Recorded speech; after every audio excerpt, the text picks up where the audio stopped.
मारा बाही बैठला ना कौने बाबा गेठी जोरी कन्या दादी है।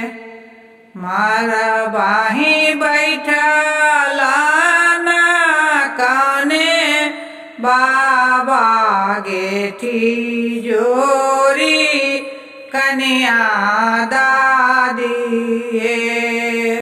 बाघा छाल बैठलन काओने बरुआ सीसा की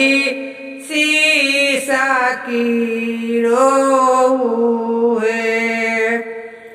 एके गोजे फुआया पना फुआ से हो मोर ससुर घर है। एके गोजे फुआया पना फुआ से हो मोर ससुर घर है। चुपे रहू बरुआता फुआ के बोलाए देवा है। चुपे रहू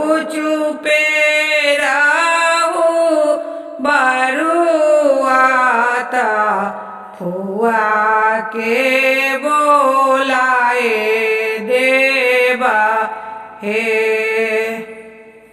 किए फुआ पाही रबरा तुला चीरा किए गुजारा तुला है। किए फुआ पाही रबरा तुला चीरा किए गुजारा तुला है।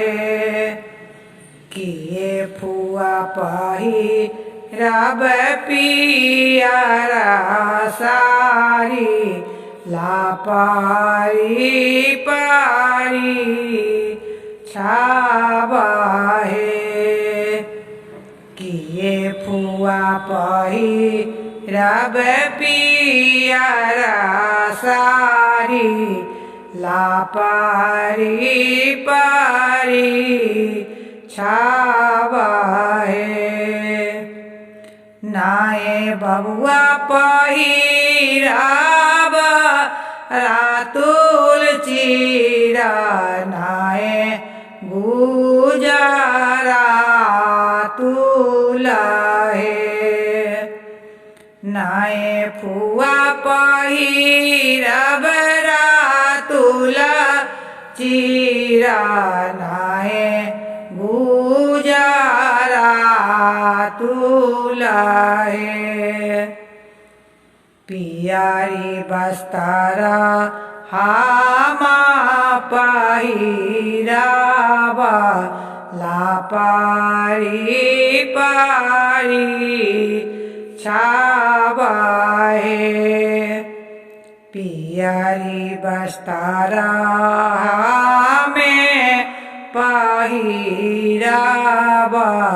लापारी पारी छावा है। पियारी बस्तारा में पहिरावा लापारी पारी छावा।